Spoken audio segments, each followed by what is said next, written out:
안녕하세요. 커맨시 월드 미션 김요한 선교사입니다. 오늘은 이사야서 53장을 여러분과 함께 살펴보도록 하겠습니다. 1절 하나님의 말씀입니다. 우리가 전한 것을 누가 믿었느냐? 여호와의 팔이 누구에게 나타났느냐? 그렇습니다. 아무도 하나님의 말씀을 믿지 않았고 예수 그리스도께서 이루가신 그 대속의 사역을 아무도 알아주지 않았기 때문에 그 구원의 역사가 사람들에게 그 당시 나타나지 않았습니다. 2절은 예수 그리스도의 그 육신의 모습입니다. 그 성장기와 그 성인의 모습입니다. 그는 주 앞에 자라나기를 연한 순 같고 마른 땅에서 나온 줄기 또는 뿌리 같아서 고운 모양도 없고 풍채도 없은즉 우리의 보기에 흠모할 만한 아름다운 것이 없도다. 그렇죠. 예수님 아파트의 그 자치회장도 한번 하신 적이 없고 통장 동장도 하신 분이 아니죠. 정말 흠모할 만한 데는 하나도 없습니다. 나사렛 목수의 아들로서 정말 인간적으로 보면 초라한 인생입니다. 3절은 그 공생애 동안의 예수 그리스도의 모습입니다. 사람들 보기에 혐오스럽고 아무 가치성이 없습니다. 그는 멸시를 받아 사람들에게 버림받았으며 간고를 많이 겪었으며 질고를 아는 자라. 마치 사람들이 그에게서 얼굴을 가리는 것 같이 멸시를 당하였고 우리도 그를 귀히 여기지 아니하였도다. 옛날 성황당을 지나갈 때 사람들이 재수 없다면서 침을 탁 뱉으면서 고개를 확 돌렸습니다. 예수 그리스도께서 사람들로 하여금 그런 대접을 받았습니다. 4절은 십자가에 나가기 전의 모습입니다. 가야바의 법정과 그 빌라도의 법정에 선 모습과 그리고 십자가를 지고 걸어가는 모습입니다. 그는 실로 우리의 질고를 지고 우리의 슬픔을 당하였거늘 우리는 생각하기를 그는 징벌을 받아서 하나님께 맞으며 고난을 당한다 하였노라. 우리가 어려움을 당할 때에 예수 그리스도와 관계가 없는 것처럼 생각하지 마세요. 3절을 한번 자신에게 적용해 보시길 바랍니다. 그는 멸시를 받아 사람들에게 버림을 받았으며 간고를 많이 겪었으며 질고를 아는 자라. 마치 사람들이 그에게서 얼굴을 가린 것 같이 멸시를 당하였고 우리도 그를 귀히 여기지 아니하였도다. 바울은 이 말씀을 자신에게 적용했습니다. 모든 사람의 종이 되고 세상의 구경거리가 되고 또 끄트머리에 처한 그러한 존재가 되었습니다. 이것이 바울로 하여금 모든 사람을 구원하기 위한 것이었습니다. 다른 사람을 위한 고난이었습니다. 바울은 작은 그리스도인이었습니다. 바로 작은 그리스도였습니다. 한 사람이라도 더 얻고자 한 그의 사랑이었습니다. 예수 그리스도가 어떻게 살다가 십자가에 죽으시고 다시 살아나시는가? 이사야서 53장을 보면 잘 알 수 있습니다. 예수 그리스도의 생애의 시나리오입니다. 각본입니다. 딱 들어맞습니다. 누구나 예수 그리스도의 모습을 보고는 저주받은 죄인이라고 생각하지 않을 수가 없습니다. 보기도 싫고 준 것도 하나 없이 미운 마음만 듭니다. 오직 하나님께로 난 자, 계시를 받은 자들만 예수 그리스도를 영접할 수 있습니다. 문제는 지금도 사람들이 참으로 좋아해야 할 사람은 싫어하고 싫어해야 할 사람을 좋아합니다. 특히 전혀 총각들 한번 보십시오. 너무 외모를 중시하고 바깥에 난 그런 스펙트럼을 너무 중시하는 그런 풍조지 않습니까?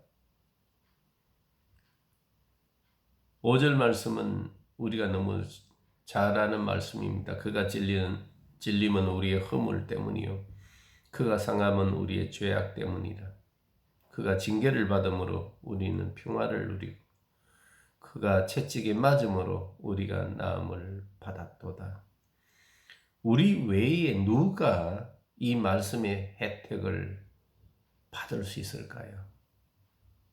이 말씀의 보호를 받고 있는 사람이 있을까요?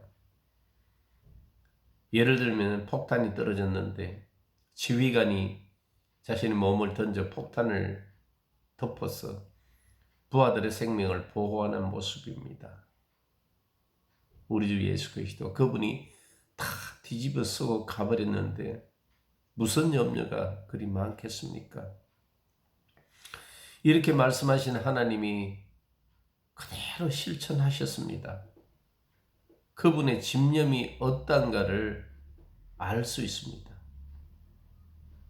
그 사랑이 어떠한가를 전시하신 사건입니다. 이 세상에 동네방네 방을 거론한 사건이에요. 그게 바로 로마서 5장 8절 말씀입니다. 우리가 원수됐을 때 자기 아들 십자가에 죽이심으로 말미암아 그 사랑을 나타내셨다. 그리고 예수 그리스도는 이미 우리 인간의 반응이 어떠하리라는 것도 알고 계셨습니다. 알고 묵묵히 골고다를 십자가를 지고 올라가셨고 그 6시간 동안 참혹한 지옥의 저주 형벌을 감당하셨습니다. 인간들은 몰랐습니다. 지금도 모릅니다. 하나님은 그럴 것이다. 인간들이 그런 대접을 할 것이다. 그럼에도 불구하고 하나님이 예수 그리스도를 통해서 이 놀라운 일을 역사 속에 이룩하셨습니다. 지금도 예수 그리스도 안에 있는 성도들에게는 그 효력이 유효합니다. 그가 찔림은 우리의 허물을 인하며 그가 상함은 우리의 죄악을 인하며 그가 징계를 받음으로 우리가 평화를 누리고 그가 채찍에 맞음으로 우리가 나음을 입었다는 이 효력이 예수 그리스도 안에 있는 하나님의 자녀들에게는 계속 나타난다 이 말입니다. 6절 보면 우리는 다 양 같아서 그릇 행하여 각기 제 길로 갔거늘 여호와께서는 우리 모두의 죄악을 그에게 담당시키셨도다. 이 말씀은 우리의 이야기며 십자가 사건 이후에 깨달아지는 그리스도의 대속의 사역입니다. 그에게 담당시키셨도다. 이 일로 말미암아 예수 그리스도는 우리의 중보자가 되셨습니다. 요한일서 2장 1절 2절에 보면은 우리가 죄를 지었을 때 우리를 위해서 하나님께 간구하시는 탄원하시는 중보자 예수 그리스도가 있다고 말씀하십니다. 히브리서 7장 25절은 지금도 예수 그리스도는 우리의 중보자로 밤낮 쉬지 않고 하나님 아버지께 저와 여러분을 위해서 간구하고 계십니다. 하나님은 자기 아들을 십자가에 못 박아 그 사랑을 온 세계에 전시해 놓고 우리를 그 사랑으로 붙잡으려고 오신 것입니다. 예수 그리스도가 말씀이신 그분이 육신으로 한번 오셨고 십자가에 죽으시고 다시 사심으로 말미암아 아담 안에 있던 우리의 죄의 설거지를 깨끗하게 하시고 복음을 전해서 믿게 하시고 회개하고 세례를 받은 자에게 죄 사함을 선포하시고 성령께서 임마누엘 하셔서 그 사랑을 우리 속에 나타내시는 것입니다. 그 사랑을 우리에게 전하셔서 우리를 그 사랑으로 강건하여 아버지 하나님께 나아가게 하시는 겁니다. 누가복음 15장에 한 마리의 양을 찾는 목자처럼 잃어버린 한 마리의 양은 아무 가치가 없습니다. 그러나 하나님은 그 한 마리의 양을 가치 있게 보셨습니다. 법사 결혼 반지와 같지 않겠습니까?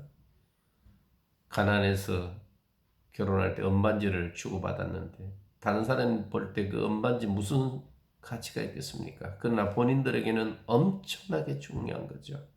이와 같이 비록 한 마리 잃어버린 양이었던 우리들이지만 하나님께는 엄청나게 귀중한 존재인 것입니다. 여러분, 삭개오 하나를 구원하기 위하여 여리고를 내려가시는 그 주님의 모습을 한번 보십시오. 내가 온 것은 잃어버린 자를 찾아 구원하려 하려 하심입니다. 그게 바로 여리고를 내려가시는 목적인 것입니다. 아무도 가지 않는 여리고, 외면하는 여리고, 질시하고 비난하는 여리고를 주님은 그 삭개오를 구원하려 내려가신 것입니다. 7절 말씀입니다. 그가 곤욕을 당하여 괴로울 때에도 그 입을 열지 아니하심이며 마치 도수장으로 끌려가는 어린 양과 털 깎는 자 앞에서 잠잠한 양같이 그 입을 열지 아니하였도다. 곤욕을 당하다는 것은 빚쟁이들이 막 욕을 퍼붓는 그런 모습입니다. 주님이 우리를 위해서 그렇게 당하셨습니다. 위에서 막 짓누르는 모습이에요. 그런 압박을 주님은 우리를 위해서, 우리를 구원하기 위해 당하셨습니다. 바울에게는 고린도서 6장의 상황입니다. 견딘과 환난과 궁핍과 고난과 매맞음과 갇힘과 난동과 수고로움과 자지 못함과 먹지 못함과 고린도서 6장 4절 5절입니다. 주님이 그 입을 열지 않은 같이 바울 또한 그런 고통 속에도 그런 역경 속에서도 아무에게도 하소연하지 아니하고 아무에게도 변명하지 않았습니다. 예수님은 이미 당신이 가실 길을 알고 계셨습니다. 또한 바울이야 모든 그리스도인들이 그 뒤를 따라가야 할 길입니다. 끌려가는 어린 양, 도수장으로 끌려가는 어린 양, 고기가 되어서 사람들에게 먹히기 위해서 잡혀가는 양의 모습입니다. 털 깎는 자 앞에 잠잠한 양, 털은 장성한 양으로부터 얻습니다. 이 두 모습이 바로 예수 그리스도의 십자가의 죽으심에 나타났습니다.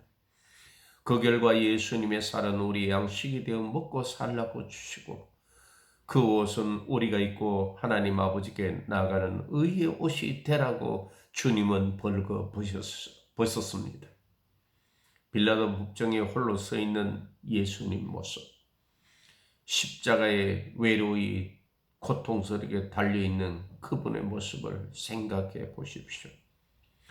우리가 지금 당하는 일로 인해서 고독하다, 외롭다, 고통스럽다, 슬프다 말할 수 없을 것입니다. 8절입니다. 그가 곤욕과 신문을 당하고 끌려갔으나 그 세대 중에 누가 생각하기를 그가 살아있는 자 이 땅에서 끊어짐은 마땅히 형벌받을 내 백성의 허물을 인함이라 하였으리요. 곤욕과 신문. 네가 하나님의 아들이냐? 네가 유대인의 왕이냐? 이게 말이나 되는 것입니까? 빌라도 같은 따위가 진리가 무엇이냐? 이것이 바로 곤욕과 신문입니다.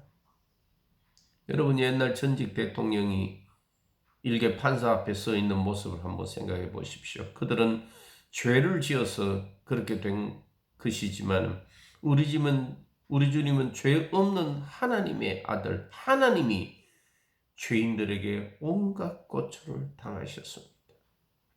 그렇게 해야만이 저와 여러분을 구원할 수 있기에 그렇게 당하셨습니다. 끌려갔으니 사형수처럼 짐승처럼 끌려가셨습니다. 그 세대 중에 당대에, 다시 말하면 예수님의 그 일대에 누가 짐작이라고 했겠습니까? 아무도 상상도 못한 일이었습니다. 백성 해물 곧 나병 환자의 색종과 같은 그 죄를, 그 허물을 주님은 우리 대신 십자가로 지셨는데 그것이 우리의 형벌이라고 누가 상상이라도 했겠습니까? 예수님의 일대기가 다 그 속의 사건입니다. 다른 사람에게 사관을 내어주고 말구에 탄생하신 것부터 대속의 그림자입니다. 그리고 짐승의 먹이통에 들어가신 그 모습이 무슨 의미의 메시지겠습니까? 따라서 예수님의 사역이 우리의 사역이 되어야 됩니다. 9절 그는 강포를 행치 아니하였고 그 입에 거짓이 없었으나 그 무덤이 악인들과 함께 있었으며 그가 죽은 후에 부자와 함께 있었도다. 사실 예수님의 무덤은 없습니다. 무덤이 필요 없습니다. 부자인 아리마대 요셉에게 잠시 맡겼다고 볼 수 있습니다. 그리고 그 무덤은 원주인에게 돌아갔습니다. 그런데 그 무덤이 지금은 사람들의 명소가, 관광 명소가 되었습니다. 예수 그리스도는 강포를 행치 아니하셨고 그 입에 괴사가 없습니다. 의인이기 때문입니다. 그러므로 무덤이 필요 없습니다. 잠시 빌렸을 뿐입니다. 예수 그리스도께서 다시 사심으로 그 무덤은 금방 되돌려 주셨습니다. 이사야서 53장 안에 예수님이 죽었단 말은 한 번도 나오지 않습니다. 왜냐하면 그분은 생명의 근원, 생명 자체이기 때문입니다. 10절 여호와께서 그에게 상함을 받게 하시기를 원하사 질고를 당하게 하셨은즉 그의 영혼을 속건제물로 드리게 이르면 그가 그 시 후손을 보게 되며 그의 날은 길 것이요 또 그의 손으로 여호와 뜻을 성취하리로다. 하나님이 예수님이 속건제물이 되도록 상하기를 원하셨습니다. 자기 아들을 십자가에 내어주셨어요. 10절은 이게 구원의 단계로 들어갑니다. 이제 드디어 첫째는 십니다. 생명이죠. 하나리신 그리스도께서 이제 다수의 씨가 됐습니다. 다수의 밀이 됐습니다. 하늘의 밀이 땅에 떨어져 죽으면 하는 요한복음 12장의 말씀입니다. 이건 자신에 대한 말씀입니다. 두 번째는 그날은 길 것이다. 바로 영원한 생명의 날입니다. 그 다음 세 번째는 여호와의 뜻이 성취됩니다. 하늘의 뜻. 그건 하늘과 땅이 그리스도 안에서 통일되는 것입니다. 에베소서 1장 10절이죠. 그리스도와 한 영이 되는 영생이 바로 하나님의 뜻입니다. 요한복음 12장 50절 말씀에 나는 하나님 아버지의 뜻이 영생인 줄 아노라. 그 영생은 바로 예수 그리스도 안에서 하늘과 땅이 통일되는 것, 한 영이 되는 것입니다. 그 한 영이 되도록 하기 위하여 예수 그리스도는 십자가에 죽으셔서 우리 죄를 대속하시고 우리를 사망에서 생명으로 옮기신 것입니다. 그래서 이제는 그 시들이 바로 예수 그리스도 안에 있는 수많은 하나님의 택한 자들이 이제 생명을 얻고 영원한 생명을 얻어서 이제 하나님의 뜻이 이루어지게 되는 것입니다. 되었습니다. 11절 그가 자기 영혼에 수고한 것을 보고 만족하게 여길 것이라. 나의 의로운 종이 자기 지식으로 많은 사람을 의롭게 하며 그들의 죄악을 친히 담당하리라. 영혼에 수고한 것을 보고 하나님이 만족하십니다. 그래서 처음의 영광인 하나님의 보좌 우편에 앉으셨습니다. 그 다음부터 그의 백성들을 의롭게 하는 역사가 시작됐습니다. 그 성령을 보내주셔서 복음을 듣고 믿는 자에게 성령으로 의롭다고 인치는 사건이 지금 일어나고 있는 것입니다. 지금 바로 모든 날 마지막 날이요 구원의 날이요 성령의 날인 것입니다. 이 일을 위해서 주님이 죽으시고 다시 사시고 하나님 보좌편에 앉으셔서 성령을 보내신 것입니다. 곧 그들의 죄악을 친히 담당하리라. 죄인들의 대제사장이 되셨습니다. 우리 죄를 위한 대속의 제물이 되셔서 책임자가 되셔서 하나님께 나아가셨고 지금도 그 보좌 우편에서 저와 여러분의 죄를 대속하신 그 근거로 하나님 앞에 탄원을 하고 계시는 것입니다. 12절 그러므로 내가 그에게 존귀한 자와 함께 분깃 목이죠 받게 하며 강한 자와 함께 탈취한 것을 나누게 하리니 이는 그가 자기 영혼을 버려 사망에 이르게 하며 범죄자 중 하나로 헤아림을 입었음이라. 그나 그가 많은 사람의 죄를 담당하며 범죄자를 위하여 기도하였느니라. 존귀한 자의 분깃 기업입니다. 강한 자는 바로 부자입니다. 탈취한 것. 자, 심판의 권세를 갖고 계시는 겁니다. 자신을 버려 사망으로 사망을 이긴 그분에게 주신 하나님의 기업과 권세입니다.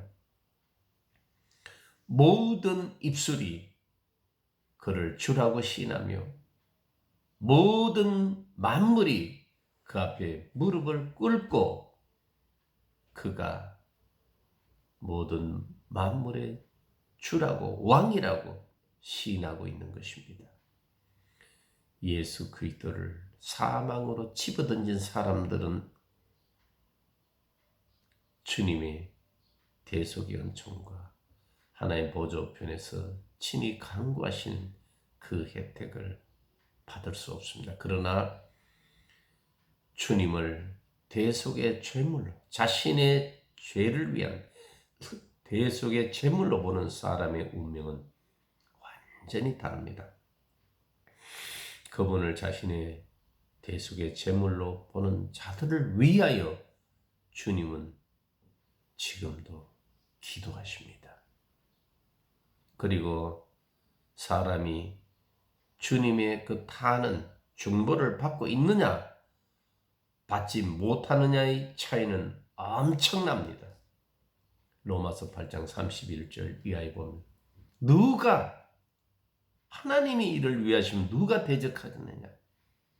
누가 송사해, 누가 정죄해, 누가 우리를 그리스도 안에서 끊을 수 있겠어. 그리스도 안에 있는 하나님의 사랑에서 빼앗아갈 수 있겠어. 왜냐하면 주님이 우리를 위해서 죽으셨고 주님이 우리를 위해서 하나님 보좌 우편에 친히 간구하시는 대상이기 때문에 그 구원의 대상요 하나님의 친자녀들이기 때문에 다시 찾은 그 하나님의 양들이기 때문에 하나님의 아들 예수 그리스도의 대속의 은총이 효력을 발생하고 있고 지금도 살아서 하나님 보좌 우편에서 밤낮 쉬지 않고 우리를 위해서 탄원하시는 그 기도가 걸려있기 때문에 우리는 그 사랑에 끌려서 견인되어서 한 걸음씩 한 걸음씩 하나님 아버지께 다가가고 있는 것입니다. 그게 바로 영광과 존귀와 평강이 준비되어 있는 것입니다. 오늘 이 이사야서 53장을 통해서 예수 그리스도께서 이 땅에 오셔서 십자가에 죽으시고 다시 사시고 하나님 보좌 편에 앉으셔서 우리에게 구원을 베푸시는 그 놀라운 시나리오를 한번 살펴봤습니다. 오늘 여기까지 하겠습니다. 감사합니다.